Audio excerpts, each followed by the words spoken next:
Tu vis sous mon toit et tu me frappes. Un parasite de ton espèce est pire que les ordures dans la rue. Le claquement sec de la gifle résonna dans la pièce. Comment oses-tu lever la main sur mon fils ? Le hurlement aigu de ma belle-mère menaça de briser les vitres de l'appartement. Je portais une main à ma joue brûlante, et tout en fixant mon mari, qui restait figé avec une expression d'incompréhension totale, j'essuyais froidement le filet de sang à la commissure de mes lèvres. « Belle-mère, je crois que vous vous trompez lourdement.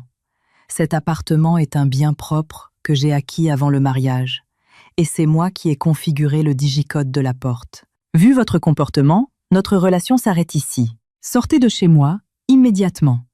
10% des revenus générés par cette vidéo seront reversés à des enfants atteints de cancer et à des associations d'aide aux personnes âgées. Soutenez cette cause en vous abonnant et en likant. Bien. Commençons cette histoire fascinante. C'était le 3e jour de notre lune de miel. Je m'étais réveillée avant même que l'alarme ne sonne. Le froid glacial de l'aube parisienne, s'infiltrant par l'interstice de la fenêtre, me glaçait les chevilles. C'était comme si des milliers de fines aiguilles me piquaient la peau. Je me tournais sur le côté et observais la nuque de l'homme inconnu qui dormait sur l'oreiller voisin. Pour être exact, la nuque de Léandre, l'homme qui était légalement devenu mon mari, et qui ronflait légèrement dans son sommeil. Un bruit qui rappelait le bourdonnement d'un petit appareil électroménager en marche. Ce n'était pas très fort, mais dans le silence de 5h30 du matin, c'était particulièrement irritant. Je fixai un grain de beauté sombre sur son cou. Soudain, une pensée m'assaillit. Cela faisait 2 ans que je fréquentais cet homme, 6 mois que nous étions fiancés, et 3 jours que nous étions mariés. Et pourtant, je n'avais jamais vraiment prêté attention à la forme de sa nuque. Il avait l'arrière du crâne un peu plat, et à travers ses cheveux ébouriffés par la pression de l'oreiller, on devinait son cuir chevelu d'une blancheur cadavérique. Le compresseur du réfrigérateur américain dans le salon se mit soudain en marche, émettant une vibration sourde. Je redressai lentement le buste et posai la pointe de mes pieds sur le parquet en chêne massif. Cet appartement de jeune marié m'avait été offert par mes parents. Il était situé en plein cœur du 16e arrondissement de Paris, avec ses 138 mètres carrés, son orientation plein sud et sa vue dégagée sur les cimes du bois de Boulogne. Lors des travaux de rénovation, j'avais choisi un parquet clair, très élégant. Mais à cet instant, sous mes pieds nus, le contact était glacial.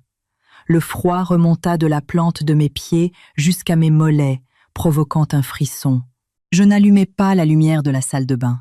Je me lavais le visage à la lueur blafarde du petit matin qui filtrait par la lucarne. L'eau qui sortait du robinet était si froide qu'elle semblait cisailler ma peau. Je me frottais vigoureusement les joues des 2 mains. Sous les yeux de la femme dans le miroir se dessinaient des cernes violacées. Le jour du mariage, les préparatifs et le maquillage avaient commencé à 5h du matin. Le lendemain, il y avait eu la visite chez la belle famille et l'interminable déjeuner dominical.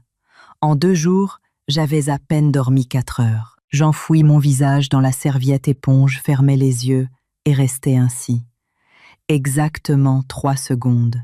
Les aiguilles de l'horloge de la cuisine marquaient 6x. Léandre devait être au bureau à la Défense pour 9. Donc, si nous voulions prendre le petit déjeuner à 7h30, je devais m'y mettre tout de suite pour ne pas être en retard. En ouvrant la porte du réfrigérateur, une lumière blanche et crue illumina mon visage. Je passais en revue les ingrédients soigneusement alignés, macreuse de bœuf, eau à moelle, carottes, poireaux, navet un bocal de cornichons, de la moutarde à l'ancienne et une boîte de ratatouille niçoise que ma mère m'avait fait parvenir 2 jours plus tôt. Le pot-au-feu. La veille du mariage, j'avais lu par hasard un long message WhatsApp que ma belle-mère avait envoyé à Léandre. Il disait « Léandre, mon chéri maman, n'a qu'un seul désir, goûter un pot-au-feu préparé par ma belle-fille. Ton grand-père, paix à son âme, mangeait tous les dimanches le pot-au-feu que je lui faisais mijoter dès l'aube. C'est la tradition de notre famille. » Léandre, qui était allongé sur le lit, en train de pianoter sur son téléphone, avait lu le message et m'avait demandé avec désinvolture « Oriane, tu sais faire le pot-au-feu, n'est-ce pas ?»« Oui, je sais en faire, » avais-je répondu. Et c'était vrai. Mais cette nuit-là, en me tournant et me retournant dans le lit, une question n'avait cessé de me tourmenter. Pourquoi devais-je perpétuer une tradition familiale, en cuisinant le plat préféré d'un beau grand-père, que je n'avais même jamais rencontré? Laisse tomber, m'étais-je dit. Je sortis la viande, la posai sur le plan de travail en marbre et commençai à la préparer. J'épluchai les légumes et fis revenir un oignon piqué de clous de girofle avec un filet d'huile. Au contact de la grande cocotte en fonte chaude, un crépitement se fit entendre et un délicieux arôme commença à embaumer la cuisine. J'ajoutai l'eau, les légumes, le bouquet garni, je couvris et baissai le feu. Dehors, le jour se levait avec une lenteur accablante. En novembre à Paris, le soleil est paresseux. Il était plus de 6h40, mais le ciel conservait une teinte gris-plomb. Je restais debout près de la fenêtre de la cuisine, regardant les lumières s'allumer une à une dans l'immeuble haussmannien d'en face. À une fenêtre, une femme en pyjama à carreaux étendait du linge sur son balcon en fer forgé. Ses gestes étaient d'une lenteur infinie. Dans la cocotte, le bouillon frémissait, dégageant des volutes de vapeur blanche. Cette vapeur, montant sous la lumière de la hotte aspirante, avait quelque chose d'irréel. Je goûtais le bouillon. Il manquait de sel, j'en ajoutais une pincée de guérande. À 7h tapante, je commençai à préparer les accompagnements. Je fis une petite omelette baveuse aux fines herbes et je fis sauter quelques épinards avec une pointe d'ail, exactement comme ma mère me l'avait appris. Je disposai la moutarde, les cornichons et la ratatouille dans des coupelles en porcelaine blanche que je plaçais au centre de la table. Enfin, j'inspectais le dressage, la nappe en lin, immaculé cadeau de mariage de ma marraine. La vaisselle, avec son fin liseré gris, choisi ensemble dans une boutique chic de l'avenue Victor Hugo, et au centre, la cocotte fumante. Les légumes étaient tendres et de petites perles de graisse flottaient gracieusement à la surface du bouillon. Ça fera l'affaire, pensai-je. Juste au moment où je retirais mon tablier, pour aller réveiller Léandre, le digicode de la porte d'entrée émit un son perçant. Bip, bip, bip, bip, bip. Ce bruit qui déchirait la tranquillité matinale ressemblait à celui de quelqu'un tapant frénétiquement des chiffres au hasard. Je restai pétrifié pendant 2 secondes. Immédiatement après, on entendit le cliquetis mécanique de la serrure. Clic. La porte s'ouvrit. Ah mon Dieu! Pourquoi cette porte est-elle si dure à ouvrir? C'était une voix familière. C'était ma belle-mère. Elle portait une longue doudoune matelassée marron foncé et tenait d'une main un énorme sac de courses de supermarché qui menaçait de craquer. À peine entrée, elle retira ses chaussures n'importe comment et commença à bougonner sans discontinuer. Les jeunes d'aujourd'hui, vraiment, pourquoi mettre des codes si compliqués? 1, 2, 3, 4, ça suffirait. Mais non, il faut mettre les dates de naissance des trucs impossibles. En levant la tête, elle m'aperçut debout au milieu du salon. Je portais un vieux t-shirt, un pantalon de pyjama informe, et mes cheveux étaient ramassés à la hâte avec un élastique. J'avais l'impression que chaque pore de ma peau sentait le bouillon de bœuf. Belle-mère, ma voix sortit un peu éraillée. Que faites-vous ici à cette heure? Ma belle-mère posa son énorme sac sur la console de l'entrée et commença son inspection. Son regard passa du meuble à chaussures au canapé de créateur de l'écran plat, aux grandes baies vitrées, pour finalement s'arrêter sur mon visage. « Mon fils, Léandre, il dort encore. » Me coupa-t-elle, en fronçant les sourcils. « 3e jour de mariage, et tu laisses ton mari dormir à cette heure-ci. Moi, pendant 40 ans, je me suis levée à 6h du matin, sans manquer un seul jour pour préparer le petit déjeuner du père de Léandre. Et toi, ça fait 3 jours que tu es marié et tu te prélasses déjà. » J'ouvris la bouche pour lui dire que le repas était prêt, mais elle ne m'en laissa pas l'occasion. Elle se pencha pour examiner les chaussures dans l'entrée. « Regarde-moi l'état de ses souliers. » Elle désigna les Richelieu que Léandre avait retirés la veille. Il faut toujours ranger les chaussures avec la pointe vers l'extérieur pour faire entrer la chance. Les mettre vers l'intérieur, c'est pour les maisons où il y a un deuil. Tu ne le savais pas. Tu le fais exprès ou on ne t'a rien appris? Ce n'est pas ça. Et puis, regarde. Elle attrapa l'une des chaussures et inspecta la semelle. Tu les laisses comme ça pleines de boue. Léandre est chef de projet. Il rencontre des gens très importants tous les jours.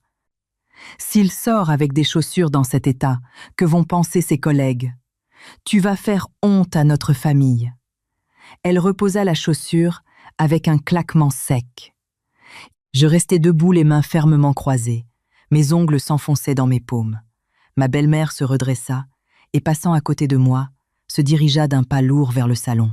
Le bas de sa doudoune virevoltait au rythme de ses mouvements comme un immense étendard marron. « Ce canapé, c'est le modèle que je vous avais recommandé. » Elle s'arrêta devant le canapé Roche-Beaubois et passa la paume de sa main sur l'assise en cuir pleine fleur. « Pourquoi y a-t-il un pli? Vous avez dormi ici cette nuit? » « Non, je m'y suis juste assise un instant. » « Eh bien, si on s'assoit et qu'on se lève, on lisse le cuir. » Elle souleva le coussin, le secoua violemment et le replaça. « Vous les jeunes, vous ne respectez rien. Un cuir naturel, comme ça, c'est fragile. Il faut le retendre tout de suite pour ne pas laisser de marques. Toi qui as fait de grandes études, tu ne sais même pas ces choses basiques. » Je me mordis la lèvre inférieure sans répondre. Elle continua son avancée vers l'intérieur et découvrit finalement la table de la salle à manger dressée. Elle s'arrêta et fixa la table. « C'est un pot-au-feu, dis-je, profitant enfin d'une faille pour parler. Et une omelette aux fines herbes des épinards sautés et un peu de ratatouille. Ça, un pot-au-feu. » Elle approcha son visage de la table avec l'expression de quelqu'un qui inspecterait des déchets toxiques. « Pourquoi le bouillon est-il si clair? Mon pot-au-feu n'a pas cette couleur. La viande doit être si fondante qu'elle se désagrège toute seule et le bouillon doit être ambré chargé de sucre. Mais ça, on dirait que tu y as versé l'eau de la Seine. » Elle plongea le bout de son index dans le bouillon pour le goûter. « Et en plus, c'est fade. Quelle horreur! Tu ne sais pas que Léandre aime les plats qui ont du goût. C'est pour sa santé. Et regarde cette omelette. Quel désastre! » Elle piqua le bord avec une fourchette. « Les bords sont secs et la couleur est irrégulière. C'est ça que tu appelles dresser une table? C'est que le feu était un peu. Ça suffit.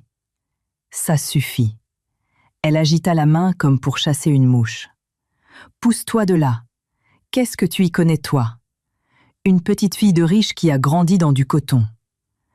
As-tu seulement mis les pieds dans une vraie cuisine dans ta vie? Je vais devoir tout recommencer. Si mon fils avale ça, il va être malade. » Elle alla chercher son énorme sac bleu resté dans l'entrée et le posa sur la table avec un bruit sourd. Puis, elle commença à en sortir des boîtes. « Ça, c'est ma ratatouille. Ça n'a rien à voir avec les trucs en boîte que tu achètes. » Elle sortit un énorme morceau de charcuterie. « Ça, c'est du saucisson artisanal de notre village en Auvergne. Léandre en mange depuis qu'il est tout petit. » Elle sortit une miche de pain. « Ton pain de mise industrielle n'a aucun goût. Il faut une vraie tourte de campagne. » L'un après l'autre, elle sortit les aliments qu'elle avait apportés et conquit littéralement la table. Les plats que j'avais préparés avec tant de soin furent relégués dans un coin. Moi, debout à l'entrée de la cuisine, j'observais la destruction de mon espace. Elle ouvrit brusquement la porte d'un placard fouillant parmi les casseroles et les poêles. Les portes claquaient dans un vacarme infernal. Elle sortit le bocal de sel de Guérande, lut l'étiquette et fit claquer sa langue avec mépris. Elle déplaça à sa guise les ustensiles que j'avais soigneusement alignés sur le plan de travail. « Pourquoi laisses-tu les ciseaux ici? C'est dangereux. » Le compresseur du frigo se remit à bourdonner. Ce son m'agaçait les nerfs, comme le battement d'ailes d'un insecte géant. « Belle-mère, je vous en prie, asseyez-vous, je vais. »« Tu vas quoi ?» répondit-elle sans même se retourner. « Avec tes deux mains gauches, tu vas affamer mon fils. Allez, va réveiller Léandre. Dis-lui que sa mère est là. » Je pris une profonde inspiration. Très bien. En me retournant pour me diriger vers la chambre, je sentis son regard planté dans mon dos comme un poignard. J'ouvris la porte de la chambre sans frapper. Léandre était déjà réveillé. Il était adossé à la tête de lit scotché sur son smartphone. La lumière bleue de l'écran lui donnait un teint cireux. En entendant la porte s'ouvrir, il leva les yeux vers moi. « Il y a quelqu'un. Ta mère. » Il bondit de son lit.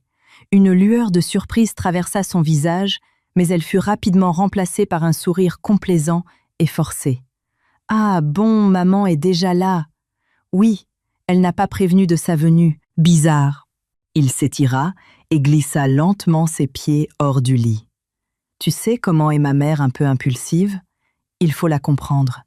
La comprendre. » Ces mots sortis de sa bouche flottèrent dans l'air léger comme des plumes. « Elle est dans la cuisine, dis-je. Elle dit que le repas que j'ai préparé ne lui plaît pas et qu'elle va tout refaire elle-même. » Les mouvements de Léandre se figèrent une fraction de seconde. « Bon, eh bien laisse-la faire, » dit-il en attrapant ses lunettes sur la table de chevet. « La cuisine de ma mère est excellente. Ça te fera l'occasion d'apprendre un peu, non ?» Il passa à côté de moi et sortit de la pièce. Je restais à fixer ses mollets blancs et poilus qui dépassaient de son pyjama froissé. Depuis le salon, j'entendis la voix de ma belle-mère. « Mon chéri, tu es réveillé. Maman t'a préparé un festin. Viens manger. »« Oui, maman, j'arrive. » Sa voix était devenue mielleuse, presque enfantine, un ton radicalement différent de celui qu'il venait d'employer avec moi. Sur la table, il y avait 2 types de repas. L'un était celui que ma belle-mère venait d'agencer avec sa charcuterie épaisse sa propre ratatouille, et de gros morceaux de pain rompus à la main. L'autre était mon pot-au-feu, poussé sur le bord de la table. Il avait déjà tiédi, et une fine pellicule de graisse figeait à la surface. Ma belle-mère était assise en bout de table, à la place que j'occupais habituellement. Léandre était assis à côté d'elle, mangeant la tête baissée. Il avait les joues gonflées à éclater, et chaque fois qu'il mâchait, il faisait un bruit mou. Moi, j'étais assise en face, fixant mon assiette et les quelques restes d'accompagnement. « Mange, mon grand mange », ne cessait de répéter ma belle-mère, en ajoutant de la nourriture dans l'assiette de Léandre. « Maman s'est levée aux aurores pour t'apporter tout ça. C'est tout ce que tu aimes, n'est-ce pas ? C'est trop bon. Rien ne vaut la cuisine de maman, » dit Léandre en postillonnant presque des miettes de pain. Un sourire de pure satisfaction s'étira sur le visage de ma belle-mère. Ce sourire creusa profondément les rides autour de ses yeux, la faisant ressembler à du papier froissé. « Oriane, écoute-moi bien. » Elle pointa ses couverts vers la cocotte de peau au feu froid que j'avais préparée. « Dorénavant, tu pourras préparer le petit déjeuner si ça te chante. Mais pour les vrais repas traditionnels, tu dois faire exactement comme je te l'ai montré. C'est la tradition de notre famille depuis 40 ans. Ne te contente pas d'imiter bêtement. Fais-le bien. » Léandre, la bouche pleine, hocha vigoureusement la tête. Je me contenta de remuer la pointe de ma fourchette en silence. « Dis donc, Oriane » m'appela soudain ma belle-mère par mon prénom.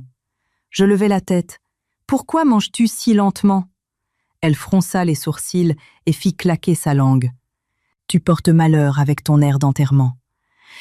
Une belle fille de notre famille doit faire honneur au repas. Si un jour nous avons des invités et qu'ils te voient picorer comme ça, ils vont croire que la nourriture te dégoûte. » Je serrai les manches de mes couverts. « Oui, j'en prendrai note. Et regarde ça !» Elle posa ses couverts, sortit de la poche de sa doudoune, un papier plié et chiffonné, et me le tendit. Je pris le papier et le dépliai. C'était un emploi du temps. À gauche figuraient les dates allant d'aujourd'hui jusqu'à dans 3 mois. À droite, une liste de règles écrites avec une écriture minuscule. Se lever tous les jours à 6 pour préparer les repas. Le parquet du salon doit être lavé tous les 2 jours. Interdiction d'utiliser l'aspirateur robot, passer la serpillière à la main. Les chemises de Léandre ne passent pas à la machine lavage à la main pour l'école. Tous les dimanches après-midi, visite chez les beaux-parents avec apport de fruits de saison, pour les anniversaires et fêtes familiales, faire les courses et préparer les menus 1 semaine à l'avance. Au fur et à mesure que je lisais chaque ligne, le bout de mes doigts qui tenait le papier devenait blanc. Ce sont les règles de la maison que j'ai établies. La voix de ma belle-mère résonnait avec une autorité incroyable. « Lis-les, et si tu ne comprends pas quelque chose, pose des questions. » Je levai la tête et la regardai droit dans les yeux. Elle me regardait aussi. Son regard était celui d'un examinateur attendant que je dise « Oui, belle-mère, je ferai exactement cela. » Je pris une profonde inspiration et j'étais sur le point d'ouvrir la bouche. « Il y a trop de bouillon ici, » dit soudain ma belle-mère, en fuyant mon regard et en désignant du menton une soupière fumante qu'elle venait de réchauffer. Je suivis son regard. La soupière était remplie presque à ras-bord, mais pas au point de déborder. Pardon, je vais en enlever un peu. Avant que je ne puisse terminer ma phrase, le poignet de ma belle-mère pivota brusquement vers l'extérieur. Cela ressembla à un mouvement accidentel, comme si elle l'avait frôlé par mégarde, mais c'était beaucoup trop naturel et rapide. Le bouillon brûlant s'échappa du récipient, traversa la nappe et se déversa en cascade sur mes cuisses. Je portais un short de pyjama en coton fin. Le liquide, fraîchement retiré de la plaque, devait être à 70 ou 80 degrés. Le bouillon bouillant, telle une colonie de fourmis rouges enragées, traversa le fin tissu en un éclair et mordit ma peau à vif. Une douleur foudroyante, comme si on me carbonisait la chair, irradia dans tout mon corps. Ah! Je hurlai et bondis de ma chaise. La chaise bascula en arrière dans un fracas assourdissant sur le parquet. Jag var mal. Pas seulement à la surface de la peau, mais au plus profond du muscle, comme si on me marquait au fer rouge. En baissant les yeux, je vis que l'intérieur de ma cuisse était écarlate. Des cloques translucides commençaient déjà à se former à plusieurs endroits. Mon Dieu, mais tu ne fais pas attention à rien. La voix de ma belle-mère résonna dans mes oreilles, mais il n'y avait pas la moindre once d'inquiétude ni d'excuse dans son ton. Au contraire, elle avait une intonation étrangement guillerette. Pourquoi mets-tu le récipient si près du bord? Tu voulais ébouillanter ta pauvre belle-mère. Luttant contre la douleur atroce, je levai la tête pour la regarder. Elle était assise sur sa chaise immobile. Pas une seule goutte de bouillon n'avait éclaboussé ses vêtements. Elle avait les yeux plissés et un léger rictus aux lèvres. Je me souviens parfaitement de cette expression. C'était celle d'un vieux chat sadique qui a acculé une souris. « Oriane, ça va ?» finit par demander Léandre, mais il ne se leva pas de sa chaise. Il ne posa même pas ses couverts. « Va te passer, de l'eau froide. » Avec des mains tremblantes, je regardais ma jambe. La brûlure rouge s'étendait comme une carte géographique de l'intérieur de ma cuisse jusqu'au-dessus de mon genou. Certaines parties de la peau devenaient déjà blanchâtres. C'était une brûlure au second degré profond. Je tremblais de tout mon être. Ce n'était pas à cause de la douleur, c'était à cause de la révélation. Le mouvement de ma belle-mère avait été trop parfait. Ce n'était pas une erreur. C'était un geste répété d'innombrables fois. L'angle d'inclinaison, la direction des éclaboussures, le timing du coup de poignet, la précision avec laquelle elle s'était protégée pour déverser le liquide bouillant exactement sur moi. « Maman, tu n'as rien », reprit Léandre. L'objet de son inquiétude n'était pas moi, c'était sa mère. Moi, ça va. Ma belle-mère fit le geste de calmer les battements de son propre cœur. C'est qu'il y avait trop de liquide. J'ai à peine effleuré le bord et ça a basculé. Cette belle fille est vraiment bonne à rien. Je restais à fixer la mère et le fils, totalement abasourdis. Léandre posa enfin ses couverts, se pencha vers sa mère et examina ses mains. Son large dos la cachait à moitié, mais je pus le voir. Le sourire narquois mauvais qui apparut sur le visage de cette femme. L'expression d'une actrice qui a triomphé dans une pièce bien rodée. « Oriane ?» Léandre se redressa et se tourna vers moi. Son expression avait changé du tout au tout. La nonchalance de tout à l'heure avait disparu, remplacée par une aura sombre et menaçante. Il fronçait les sourcils, le regard féroce. Je n'en croyais pas mes oreilles. « Comment dis-tu ? Tu es sourde !» Il fit un pas vers moi et me toisa de toute sa hauteur. « À cause de toi, maman a failli se brûler gravement. Tu ne lui demandes pas pardon. C'est elle qui a versé ça exprès. » Avant que je ne puisse terminer ma phrase, clac, un bruit strident et ma tête fut violemment projetée sur le côté. La douleur qui prit naissance sur ma joue traversa mon crâne comme un éclair. Le choc me fit tituber et mon épaule heurta violemment l'arête de la table à manger. Quelque chose avait dû se déchirer à l'intérieur de ma bouche.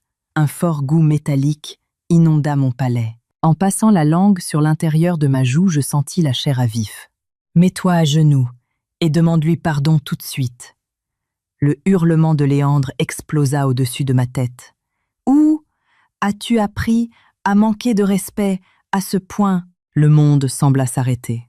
Un sifflement aigu vrillait mes tympans, et j'avais l'impression qu'un essaim d'abeilles bourdonnait dans mon crâne. Ma joue gauche brûlait comme si on y avait mis le feu, et ma cuisse droite palpitait atrocement. Des gouttes de sang coulaient de ma bouche et tombaient sur mon pantalon imbibé de bouillon, se mélangeant en des taches répugnantes. Je tournai lentement la tête pour regarder Léandre. Il haletait la respiration saccadée. La main avec laquelle il m'avait frappé était encore suspendue en l'air, les veines de son dos saillantes. Il avait les yeux injectés de sang. Il semblait avoir mis toute la force de son corps dans ce coup. Derrière lui, ma belle-mère se tenait debout les bras croisés. Une étrange satisfaction illuminait son visage. « C'est bien mon fils. Un homme doit savoir s'imposer. Sinon, la femme finit par se croire la reine de la maison. » Un rire sec m'échappa. Le bruit d'une feuille morte que l'on écrase. « Tu rigoles ?» demanda Léandre décontenancé. « Oriane, tu trouves ça drôle ?» Je levai la main pour l'arrêter, puis je levai mon bras, droit bien haut. Je rassemblai la moindre once d'énergie qui restait dans mon corps, et de toutes mes forces, je lui assénai une gifle monumentale en plein visage. Es-bam, un bruit 10 fois plus fort et plus net que sa propre gifle résonna dans l'appartement. Au moment où ma paume percuta sa joue, je sentis la vibration de l'os de sa mâchoire. J'entendis également le bruit sourd de ses dents claquant contre sa propre langue. Léandre chancela en arrière, et son dos heurta violemment le coin du buffet. Sous le choc, la vaisselle trembla bruyamment, et la cocotte de pot-au-feu froid, poussée sur le bord, bascula complètement. Le bouillon graisseux tacha instantanément la nappe en lin et se déversa sur le sol. Un silence de mort s'abattit sur l'appartement. Ma belle-mère était pétrifiée. Son expression triomphante s'était volatilisée et ses yeux étaient si écarquillés qu'ils semblaient prêts à sortir de leurs orbites. Elle émit un gargouillis étouffé, incapable d'articuler le moindre mot. Léandre porta la main à sa joue et me dévisagea. Ses pupilles tremblaient violemment.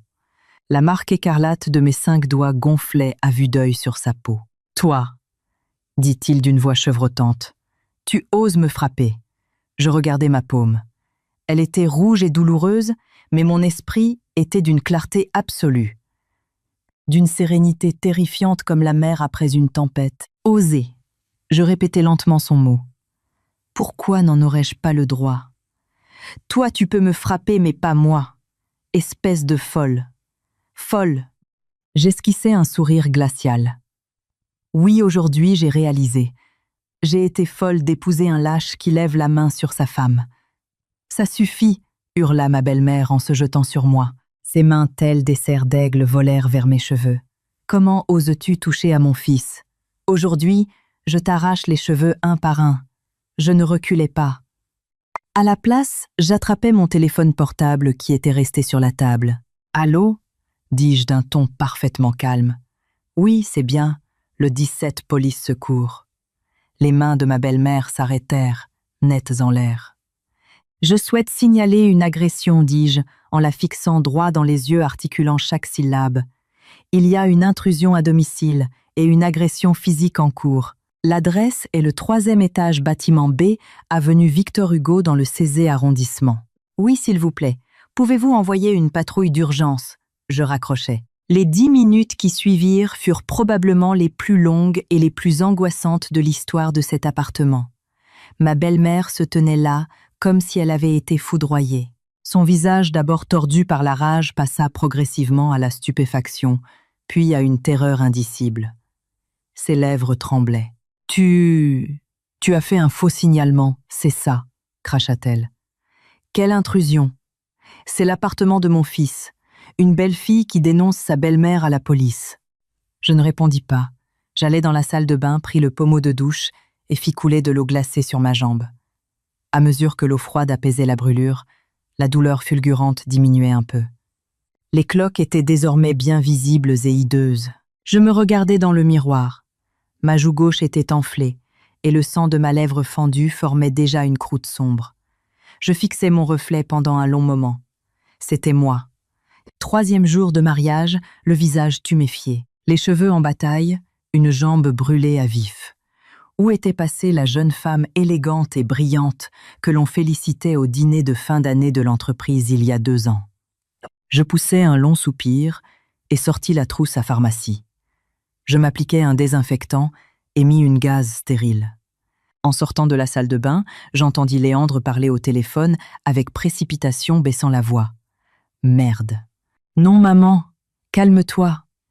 En me voyant, il sursauta et raccrocha. Il s'approcha. Sa voix était devenue mielleuse. Oriane, tout à l'heure j'ai perdu mon sang-froid. Je suis désolée. C'était un coup de sang. Je le traitais comme s'il était invisible et passait mon chemin. Léandre essaya de m'attraper par le bras. Écoute-moi, s'il te plaît. Je repoussai sa main violemment. Ne me touche pas. Mon amour, je t'en supplie. Drilling, drilling. La sonnerie de l'interphone retentit. La corde trop tendue venait de céder. J'allais dans l'entrée et appuyais sur le bouton d'ouverture. Quelques instants plus tard, 2 policiers en uniforme se tenaient sur le palier. Un homme grand et athlétique et une femme les cheveux tirés en chignon strict. Leurs expressions étaient professionnelles. « C'est vous qui avez appelé ?» demanda la gardienne de la paix. « Oui. J'ai signalé une intrusion et des violences. » « C'est exact. » Je m'effaçai pour les laisser entrer et pointai du doigt les 2 personnes qui se tenaient penaudes au milieu du salon. Ce sont eux. Le visage de ma belle-mère devint livide. « Non, monsieur l'agent, qu'est-ce que c'est que cette histoire ?» Elle commença à balbutier. « C'est l'appartement de mon fils. Quel crime commet une mère en venant chez son propre enfant? Cette femme est une menteuse. Madame, s'il vous plaît. » La policière s'approcha de moi et examina mon visage tuméfié et mon pantalon trempé. « Vous êtes blessé. »« Oui. Mon mari m'a frappé au visage et ma belle-mère a versé du bouillon bouillant sur ma cuisse. »« Frappé, bondit Léandre. C'est une simple dispute de couple, messieurs, dames, juste une engueulade de couple. Et dans une engueulade de couple, on a le droit de frapper les gens, rétorqua la policière d'un ton glacial. Non, ce n'est pas ça, Léandre bégaya acculé. Elle m'a frappé aussi. Regardez mon visage. Elle m'a tapé. Il montra sa propre joue enflée avec la trace de mes doigts. Vous avez frappé le premier, dis-je froidement. C'était de la légitime défense. Mais qu'est-ce que tu racontes? Bon, on va se calmer tout de suite, intervint le policier homme. On va d'abord clarifier la situation. Il sortit un carnet et commença à prendre mon identité et à noter le déroulement des faits. En m'efforçant de réprimer toute émotion, je me contentai d'énoncer les faits bruts, l'entrée non autorisée de ma belle-mère, ses critiques, l'incident de la casserole. Léandre et sa mère ne cessaient de m'interrompre en hurlant à l'injustice, mais ils durent se taire face aux ordres stricts de la police. Et encore une chose, ajoutai-je. Les 2 agents me regardèrent. Cet appartement, je balayai la pièce du regard. Il m'appartient en nom propre. Mes parents me l'ont acheté bien avant que je ne me marie. C'est un bien propre. Du tiroir du meuble TV, je sortis une enveloppe que j'avais toujours à portée de main. C'était une copie de l'acte notarié de propriété. Vérifiez par vous-même. Je tendis le document à la policière. Elle l'examina attentivement, hocha la tête et se tourna vers Léandre. Monsieur, cet appartement est au nom exclusif de madame. Le visage de Léandre se décomposa. Il se mordit la lèvre et murmura. Non, ce n'est pas possible. Avez-vous un contrat de bail à votre nom ou un titre de propriété vous autorisant à résider ici? Mais je suis son mari. On est mariés depuis 3 jours. Quel papier faut-il pour vivre chez sa femme? Légalement parlant, oui, il en faut un, si c'est un bien propre, trancha le policier. Les biens acquis avant le mariage, sous le régime de la séparation de biens ou hors communauté réduite aux acquets, restent la propriété exclusive de l'acquéreur. Si la propriétaire vous demande de quitter les lieux, vous devez partir. Les yeux de ma belle-mère s'écarquillèrent de terreur. Quoi? Qu'est-ce que c'est que ces conneries? Sa voix chevrota. Léandre, tu m'avais dit que cet appartement était à toi. Tu me l'avais juré. Léandre ne répondit pas. La tête basse, il semblait vouloir disparaître dans l'ombre du parquet. Dans ces conditions, repris-je avec une fermeté inébranlable, je veux que ces 2 personnes quittent mon domicile immédiatement. Quoi? Hurla ma belle-mère. Vous avez entendu? Dis-je en pointant la porte d'entrée. Sortez de chez moi. Sa voix se brisa. Comment une belle fille ose-t-elle chasser la mère de son mari? Tu veux qu'une malédiction s'abatte sur toi? C'est inhumain. Elle se laissa tomber lourdement sur le parquet, et commença à pleurer à chaudes, larmes se roulant presque par terre. « Oh mon Dieu, j'ai élevé mon fils avec tant de sacrifices pour qu'il finisse avec une vipère pareille. Père de Léandre, tu me vois depuis le ciel, ton fils se fait jeter à la rue. » Elle frappait le sol de ses poings, puis me pointa d'un doigt accusateur. « Salope, tu crois que tu vas t'en tirer comme ça? Je vais te faire pleurer des larmes de sang. » Je croisai les bras et la regardai de haut. Son visage déformé par la haine, ses larmes théâtrales, sa morve les malédictions qui crachaient de sa bouche. Étrangement, je ne ressentais aucune colère. Je trouvais ça pathétique et ridicule, comme assister au tournage d'un drame télévisé de bas étage. « Belle-mère », l'appelai-je d'une voix basse et tranchante. « Si vous continuez ce scandale, je déposerai une demande d'ordonnance de protection en urgence. » Quoi? Article 515-9 du Code civil français. Le juge aux affaires familiales peut ordonner à l'auteur de violences de quitter le domicile ou lui interdire d'approcher la victime. Si vous violez cette ordonnance, c'est passible de prison ferme et d'une lourde amende. Les sanglots de ma belle-mère s'arrêtèrent net. Elle me dévisagea hébétée. Ses lèvres bougeaient, mais aucun son ne sortait. « Tu, qu'est-ce que tu es ? » « Je ne suis pas avocate, répondis-je, mais je sais utiliser Google. » Les deux agents échangèrent un regard. Le policier s'éclaircit la gorge. « Madame, il vaut mieux pour vous rentrer chez vous. Si vous continuez à faire un esclandre, nous serons obligés de vous arrêter pour tapage, outrage et violation de domicile. »« Je ne pars pas. On vous l'a déjà dit, » ajouta la policière, visiblement agacée. « La propriétaire exige votre départ. C'est un mensonge. Ces papiers sont des faux. Léandre dit quelque chose. Cette maison est à toi, n'est-ce pas ?» Léandre restait muré, dans son silence. Il se mordait les lèvres jusqu'au sang, fixant obstinément le sol. Dans son regard se mêlaient la honte absolue et la rage. « Léandre, tu es devenu muet. » Il releva lentement la tête, regarda sa mère, puis moi, et enfin les policiers. C'est vrai, sa voix n'était qu'un souffle. Cet appartement appartient à Oriane. Toute couleur déserta le visage de ma belle-mère. Quoi? Viens, maman. Léandre poussa un lourd soupir. Partons avant de nous ridiculiser davantage. Tu dis quoi? Qu'on s'en va, lâcha-t-il, attrapant violemment le bras de sa mère pour la forcer à se relever. Elle se débattit, mais elle ne faisait pas le poids face à la force de son fils. Il la traîna vers la porte comme un sac de pommes de terre. « Lâche-moi, je ne pars pas. Depuis quand une belle fille met-elle dehors sa belle-mère? S'il te plaît, maman, arrête. C'est une injustice, oh mon Dieu !» Les silhouettes des deux disparurent par la porte. Au tout dernier moment, Léandre se retourna pour me regarder. Je n'oublierai jamais ce regard. Ce n'était pas un regard de remords ni d'excuse. C'était une rancune glaciale viscérale. Clac. La porte blindée se referma. Enfin, un silence absolu envahit l'appartement. Un léger bourdonnement persistait dans mes oreilles séquelles de la gifle. Ma jambe brûlait, ma joue me lançait, et ma lèvre recommençait à saigner. « Madame !» La policière s'approcha l'air compatissant. « Voulez-vous déposer une plainte formelle tout de suite ? Il serait judicieux d'aller aux urgences médico-judiciaires pour faire établir un certificat médical avec une ITT au cas où vous voudriez lancer des poursuites. » Ah, non pas pour le moment. Je m'affalais sur le canapé. Je n'irai pas au commissariat aujourd'hui. Je voulais juste qu'ils partent. Les policiers se regardèrent à nouveau. Très bien. Alors verrouillez bien votre porte, dit l'agent. S'ils reviennent vous importuner, n'hésitez surtout pas à composer le 17 de nouveau. Merci. Je les raccompagnai. La porte se referma et j'entendis le mécanisme complexe de la serrure s'enclencher. J'appuyai mon front contre le métal froid de la porte, fermai les yeux et restai ainsi un long moment. Puis, je sortis mon téléphone de ma poche et cherchai un numéro. « Allô le serrurier !»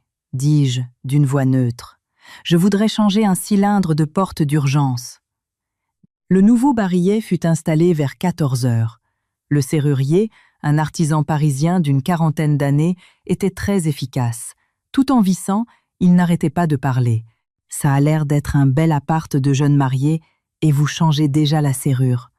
On a piraté votre digicode? Non.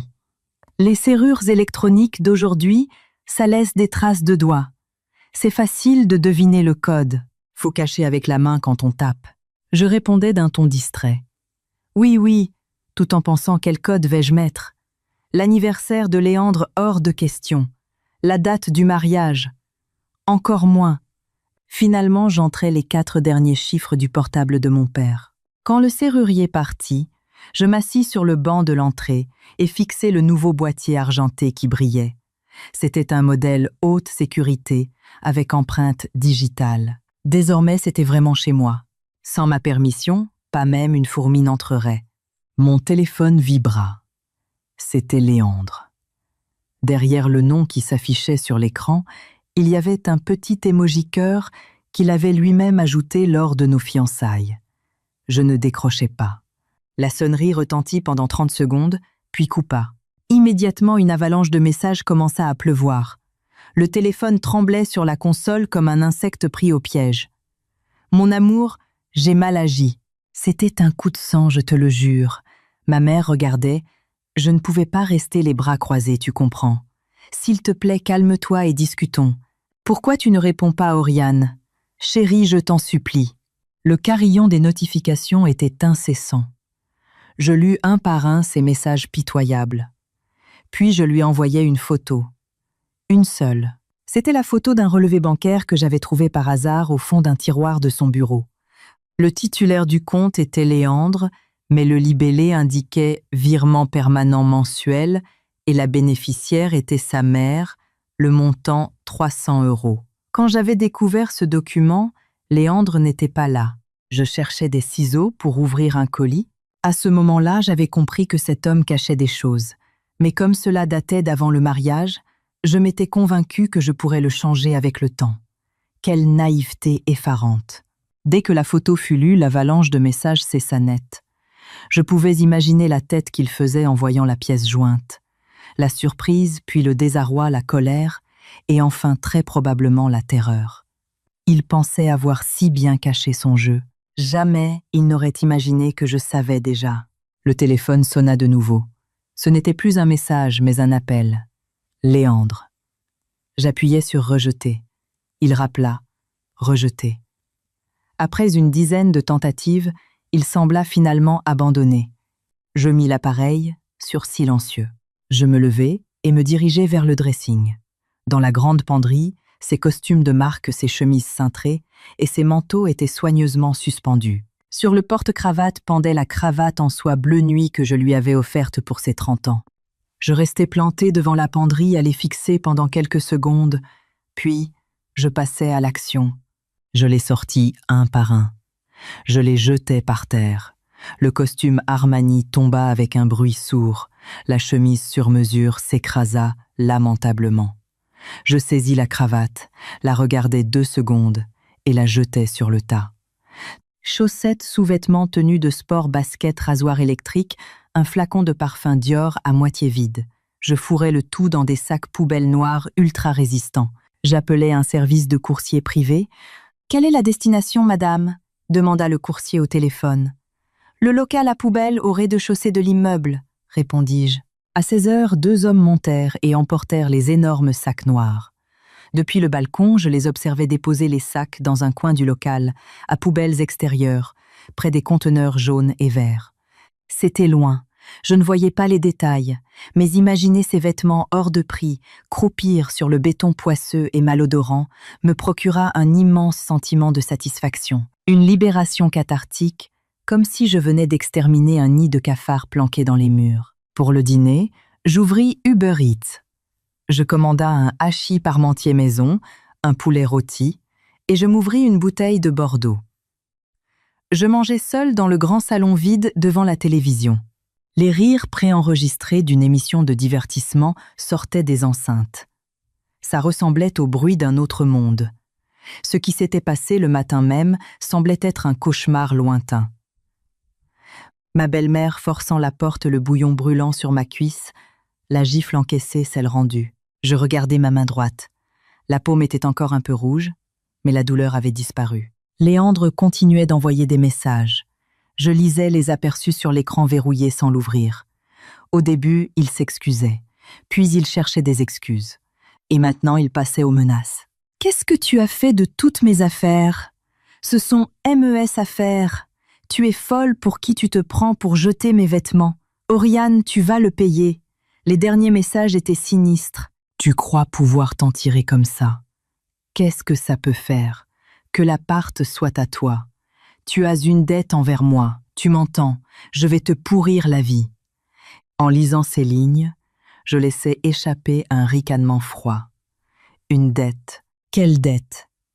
Les 200 000 € d'apport que mes parents avaient versés pour cet appartement, les 50 000 € de chèques cadeaux que ma famille avait rassemblés pour le mariage, le traiteur de la réception ou peut être les milliers d'euros qu'il m'avait empruntés juste pour dépanner au cours des 2 dernières années et qu'il n'avait jamais remboursé.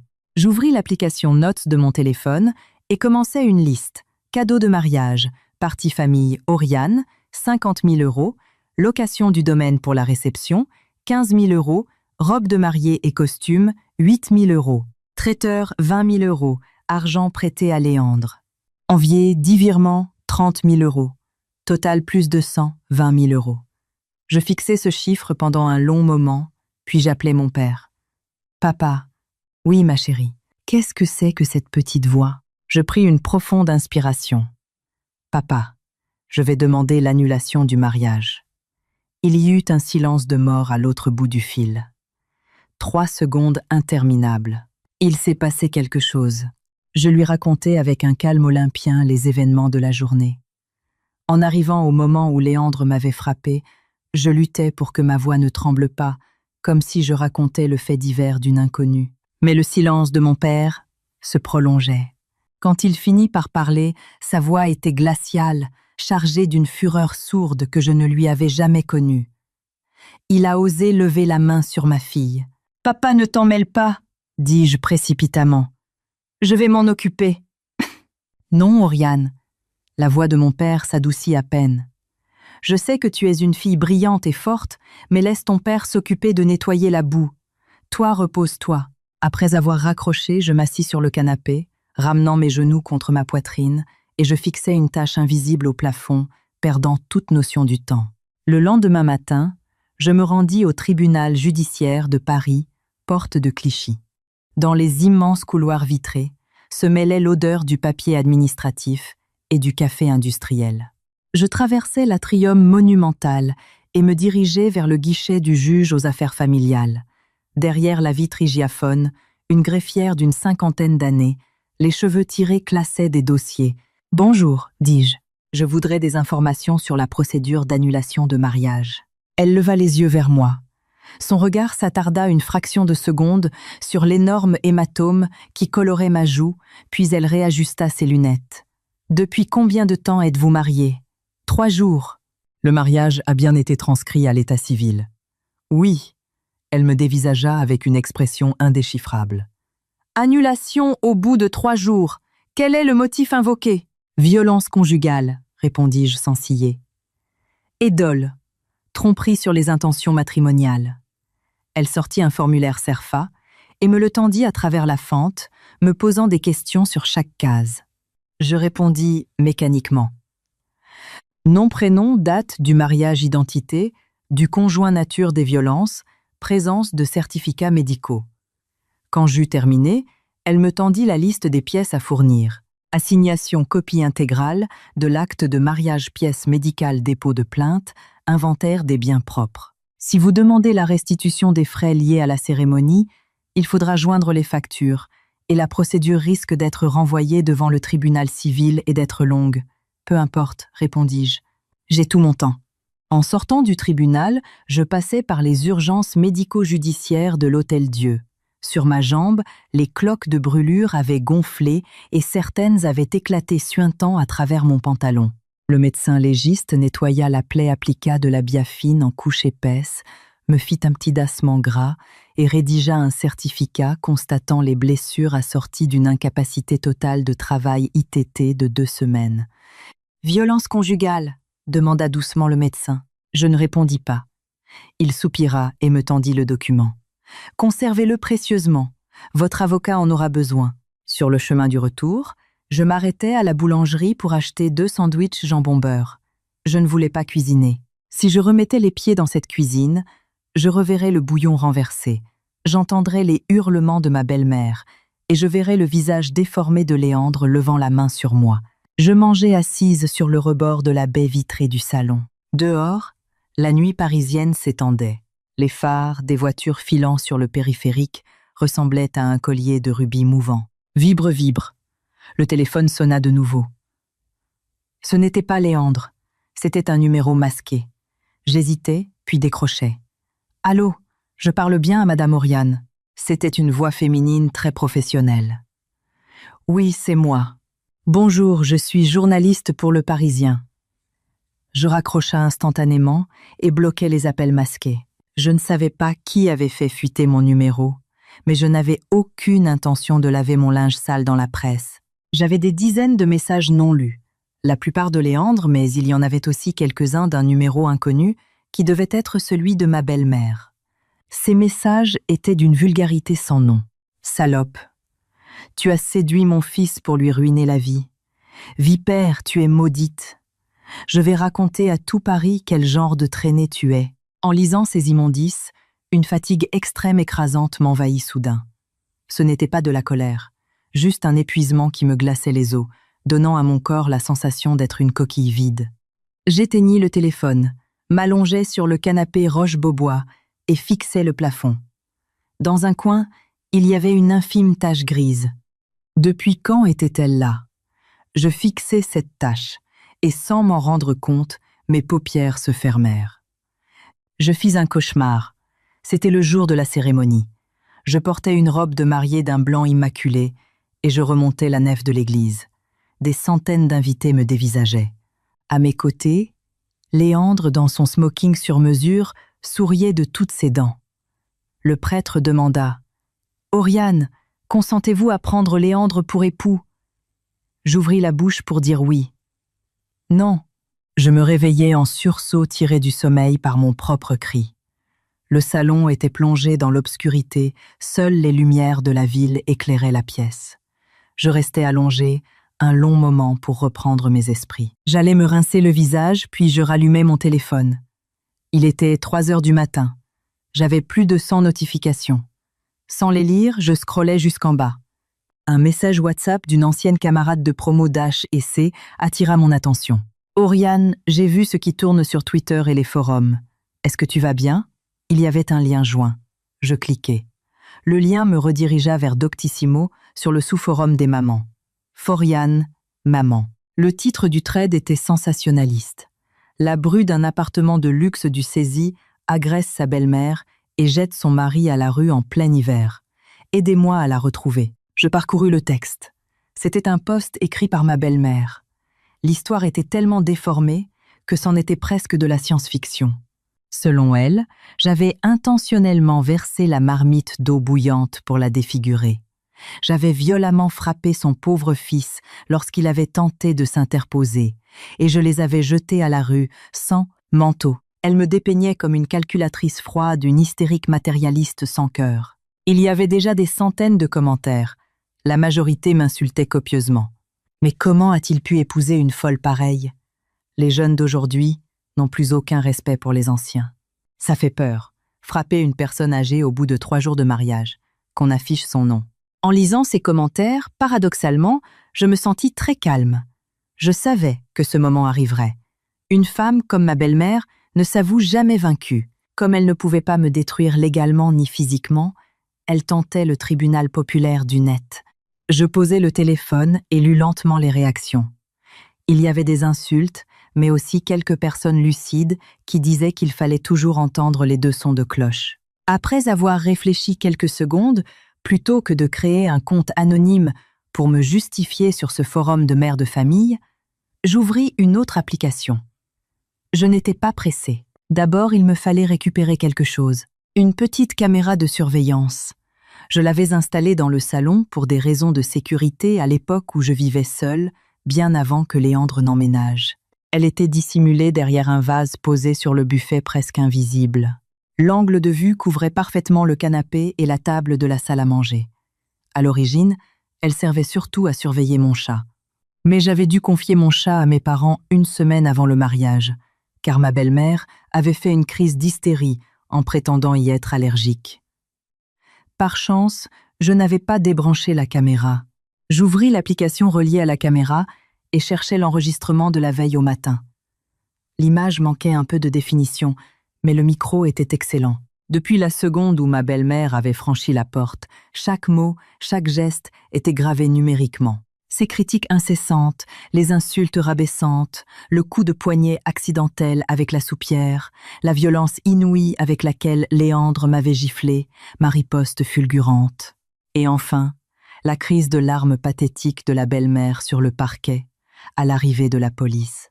Je téléchargeai la vidéo et l'enregistrai sur mon téléphone, ainsi que sur un cloud sécurisé. Puis je commençai à rédiger. Pas sur Doctissimo. Là-bas, l'impact serait nul. Je choisis Blind, un réseau social professionnel, totalement anonyme, très prisé par les cadres de la défense et les employés des grands groupes du CA40. Si un scandale éclatait là, dessus la rumeur se propagerait dans tout le microcosme corporate parisien en quelques heures. Titre du post. À l'attention du chef de projet du groupe L, qui a frappé sa femme pour une histoire de pot-au-feu. Corps du texte, bonjour. Je suis l'épouse de l'auteur de ces actes. Nous étions mariés depuis 3 jours. Ma belle-mère s'est introduite chez moi à l'aube sans autorisation et s'est plainte que mon repas n'était pas à son goût. Une dispute a éclaté à table et elle m'a délibérément versé du bouillon à 80 degrés sur les cuisses. J'ai été gravement brûlée au second degré, mais elle a hurlé que c'était moi qui l'attaquais. Mon mari, au lieu de porter secours à sa femme blessée, m'a violemment giflé au visage pour affirmer son autorité devant sa mère. Ses mots exacts ont été « mets-toi à genoux et demande-lui pardon tout de suite ». Je joins l'enregistrement. Jugez par vous-même. Je coupais la vidéo pour ne garder que l'essentiel et je la téléversais. Je mis en évidence la gifle de Léandre, le cinéma de la belle-mère au sol, devant la police, et le moment où je sortais mon acte de propriété pour les faire expulser. Avant de cliquer sur « Publier », mon doigt resta suspendu une seconde. Si je postais ça, je franchissais le Rubicon. Il n'y aurait aucun retour en arrière. La moindre once de dignité qui restait à notre couple volerait en éclats. Mais après tout, avait-il pensé à la dignité quand il m'avait frappé à sang? J'appuya sur « Publier ». 20 minutes plus tard, la section des commentaires explosait. Bordel! C'est réel ce truc. C'est qui le mec sur la vidéo? De quelle boîte? Frapper sa femme devant sa mère, quel sous-homme? Mais regardez la mère qui se roule par terre. On dirait un sketch des inconnus. Attendez, l'appart appartient à la femme. Le mec était juste un gros parasite entretenu. L'auteur du post, donne-nous au moins la direction de son service qu'on l'évite. Les commentaires défilaient à une vitesse folle. Quelqu'un analysa les détails de la vidéo et commença la chasse aux sorcières. Le costume qu'il porte ça ressemble grave aux uniformes corporate du groupe L. Chef de projet, ça doit être au siège avenue Montaigne ou à la Défense. Un mec du groupe L, récemment marié. On va vite trouver sur LinkedIn. Je ne répondis à aucun commentaire. J'éteignis l'écran, m'allongeai et attendis que la foudre frappe en fixant les moulures au plafond. Le lendemain matin, mon téléphone était en fusion nucléaire. 47 appels en absence, plus de 200 messages. La plupart provenaient de numéros inconnus de Léandre de sa mère et des ressources humaines du groupe L. J'écoutais d'abord le message vocal des RH. « Bonjour madame, je suis la directrice des ressources humaines du groupe L. Nous vous contactons suite à la diffusion d'une vidéo sur les réseaux sociaux impliquant monsieur Léandre. Nous menons une enquête interne d'urgence. Pourriez-vous nous rappeler dès que possible ?» Puis le message de Léandre. « Auriane, tu es complètement folle. Tu sais que si tu laisses ça en ligne, ma carrière est morte. Qu'est-ce que tu veux? Le divorce, une pension. Je te donne tout. Mais comment peux-tu détruire un homme comme ça? Je te préviens. Supprime. 7. Vidéo tout de suite, ou je porte plainte pour diffamation. Et Atteinte à la vie privée. Oriane, pitié. Sauve-moi. Sa voix passait de la rage à la supplication la plus pathétique. Je ne daignais même pas répondre. J'ouvris le réseau social professionnel. Le post avait dépassé les 500 000 vues. Sur Twitter X, le hashtag « chef de projet violent » était en top tendance France. En cliquant dessus, je vis que les détectives du web avaient tout trouvé le profil LinkedIn de Léandre, son école de commerce, son année d'embauche, son département et même des photos de notre mariage publiées par des invités. La vindicte populaire était effrayante. Si le groupe L ne le vire pas pour faute grave, on va boycotter leurs produits et manifester devant la tour à la Défense. Faut ruiner la réputation de cette ordure.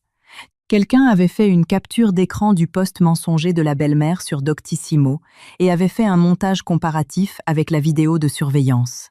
C'était viral. MDR, la belle-mère qui pleurait sur les forums que la méchante bru avait agressé son petit ange. Mère et fils, un duo d'escrocs psychopathes. Je suis allée sur le forum des mamans. Elle s'est fait tellement insulter qu'elle a supprimé son compte et le post « chez ». En lisant les tweets, l'un d'eux attira particulièrement mon attention. L'auteur de la vidéo, tu sais pour sa mère. Quelqu'un avait répondu. Il s'est passé quoi? Le salarié anonyme expliqua. Je bosse au siège depuis 5 ans. La mère de ce type est déjà venue foutre un bordel monstre à la réception. Je crois que c'était pour gratter un logement de fonction ou un truc avec le CE. Elle s'est jetée par terre en hurlant dans le grand hall en marbre. La sécurité a dû l'évacuer de force. Elle était devenue la légende urbaine de la boîte. Une autre fois la même mise en scène. Je fixais l'écran estomaqué. Ma belle-mère avait déjà fait un scandale public sur son lieu de travail. C'était la toute première fois que j'en entendais parler. Léandre ne m'avait jamais soufflé un mot de cette humiliation. À cet instant précis, le voile se déchira complètement. Pendant 2 ans, je n'avais rien su de l'homme que j'avais cru aimer. Je ne savais pas qu'il détournait de l'argent tous les mois pour sa mère. Je ne savais pas que sa mère était une hystérique coutumière des scandales publics.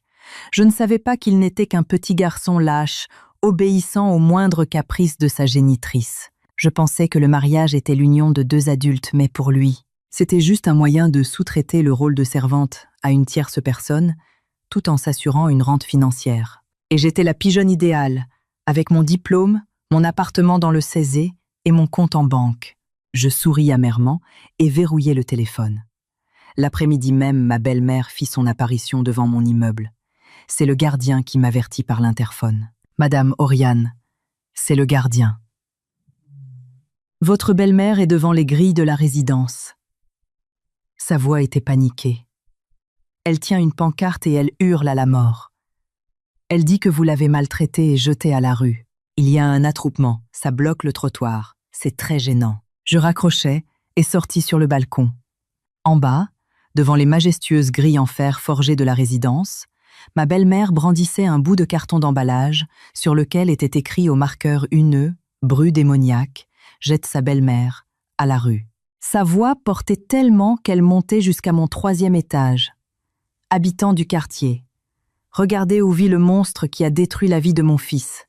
C'est la pire femme de Paris.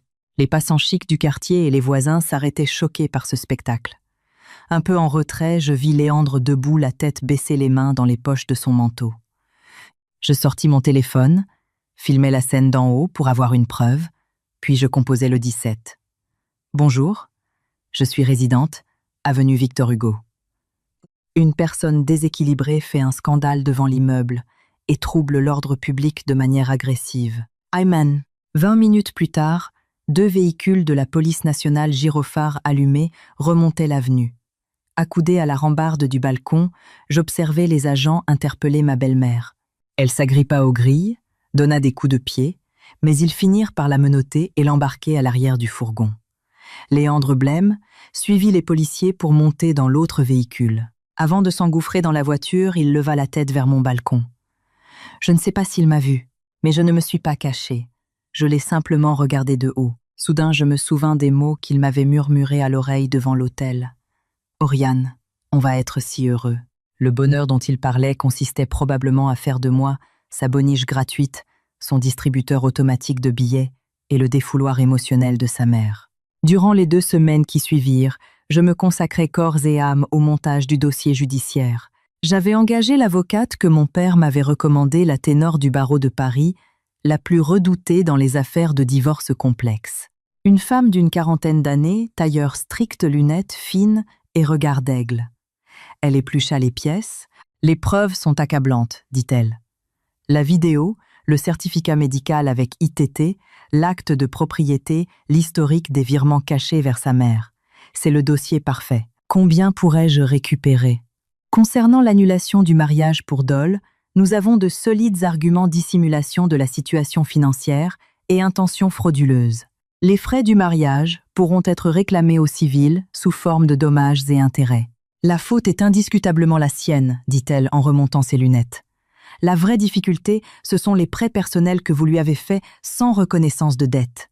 C'est plus complexe à prouver, mais les conversations WhatsApp et les relevés bancaires feront foi, l'appartement étant un bien propre et totalement intouchable. Et pour ces fameux prêts à la consommation, je lui tendis un document que j'avais exigé de ma banque. Je l'avais découvert la semaine précédente. C'était un relevé prouvant que Léandre avait contracté un crédit à la consommation de 20 000 € auprès d'un organisme de crédit en ligne en utilisant mon identité. La date du crédit correspondait au lendemain de nos fiançailles et l'argent avait été viré sur le compte de cette fameuse belle-mère. L'avocate fronça les sourcils. « Mais qu'est-ce qui c'est qui ça ?» Je l'ignorais totalement. Il a utilisé mon téléphone pour valider l'authentification à double facteur, il a scanné ma carte d'identité et il a pris cet argent. L'avocate resta silencieuse un long moment. Puis, ses yeux brillèrent d'une froide lueur prédatrice. « Madame, il s'agit d'une usurpation d'identité, doublée d'une escroquerie. C'est du pénal lourd, affirma-t-elle. Êtes-vous prête à déposer une plainte au pénal pour ces chefs d'inculpation ?» Je la regardai droit dans les yeux. « Absolument. » Quand la brigade de répression de la délinquance astucieuse BRDA commença son enquête, la boîte de Pandore s'ouvrit. Il s'avéra que Léandre, au cours des 2 dernières années, avait contracté de multiples crédits à mon nom auprès de divers organismes de crédit revolving CTLM Cofidis. Le montant total dépassait les 50 000 €. La quasi-totalité de cette somme avait atterri sur le compte de sa mère. Les 300 € mensuels n'étaient que l'écume des choses. Selon les inspecteurs, ma belle-mère avait récemment fait l'acquisition d'un petit pavillon délabré à Argenteuil, en banlieue parisienne. L'apport personnel exigé par la banque pour cet achat immobilier provenait directement de l'argent extorqué frauduleusement en mon nom. Lorsque le lieutenant de police m'expliqua ce montage dans le bureau du commissariat, je sentis mon sang bouillir, usurper mon identité et m'endetter pour acheter une maison à sa mère. « Vous en êtes absolument sûr ?» demandai-je. « Oui, madame.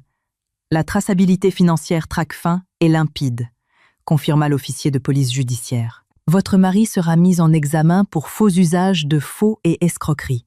En tant que partie civile, vous pourrez demander la nullité de ses contrats de crédit et réclamer des dédommagements.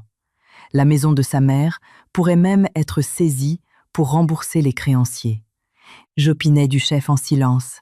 En sortant du commissariat, je m'assis sur un banc public le long des quais de la Seine. Les lumières des réverbères se reflétaient tremblantes sur l'eau sombre du fleuve. Je me rappelais notre premier rendez-vous. C'était aussi sur les quais de Seine. Il m'avait acheté un café à emporter et m'avait souri timidement.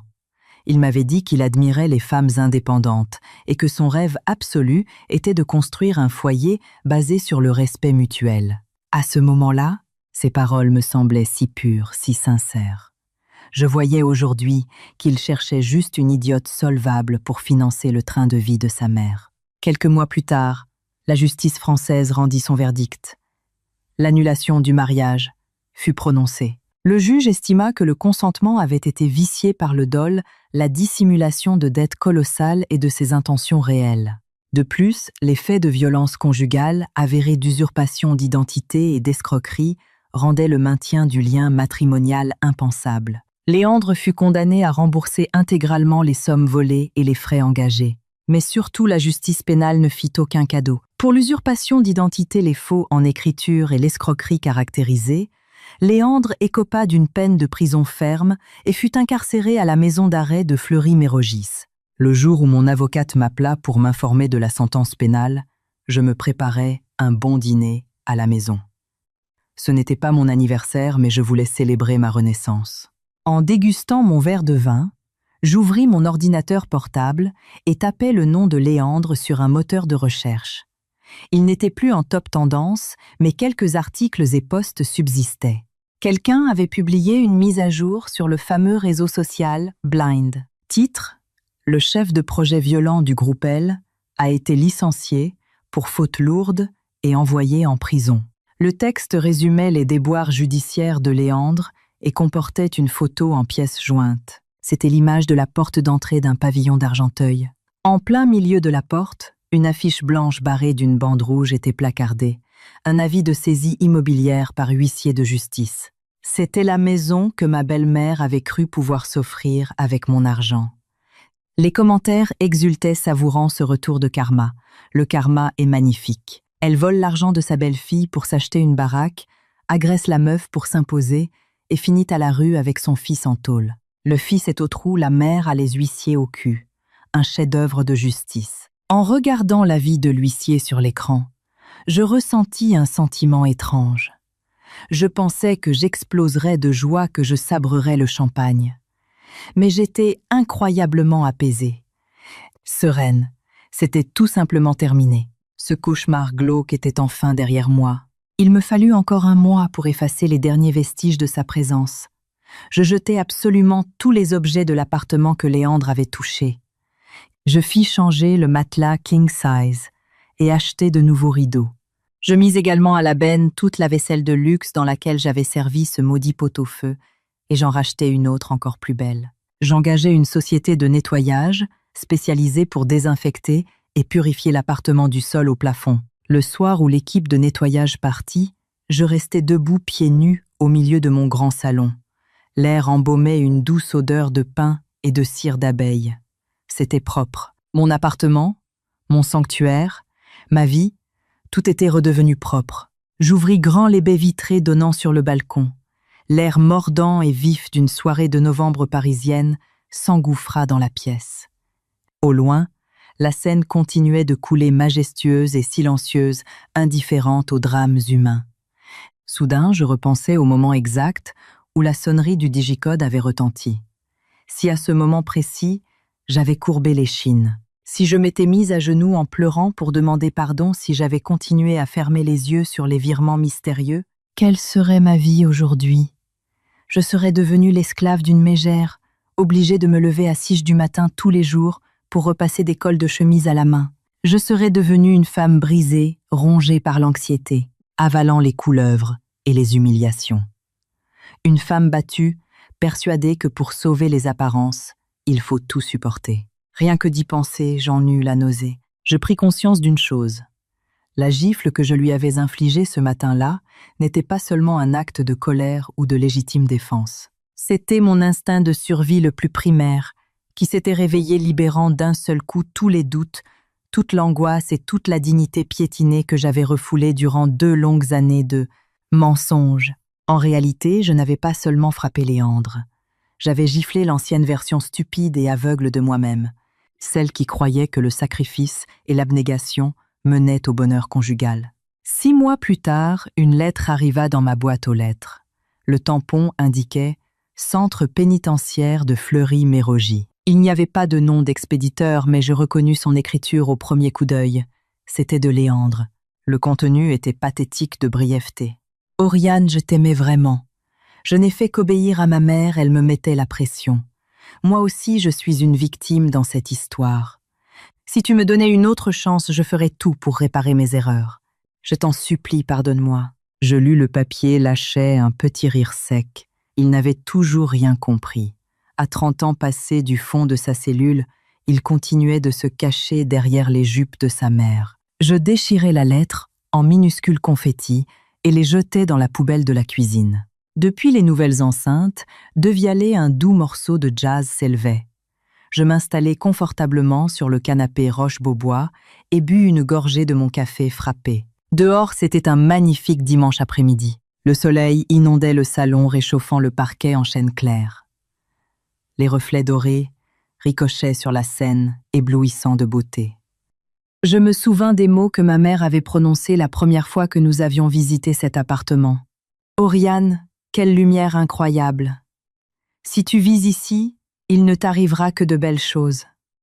Tu y trouveras le bonheur. » Le bonheur, qu'est-ce que c'est finalement? Un excellent café préparé juste pour moi, un dimanche après-midi baigné de soleil et de silence. Et un appartement blindé, un refuge inébranlable, où seules les personnes qui en sont dignes connaissent le code d'entrée. Je m'enfonçais dans le cuir moelleux du canapé et regardais l'horizon parisien à travers la vitre. Un sourire radieux se dessina sur mes lèvres, sans même que je m'en rende compte. Heureusement, ça n'a duré que 3 jours, murmurai-je pour moi-même. En 3 jours, j'avais sorti les poubelles, changé les serrures et sauvé le reste de mon existence.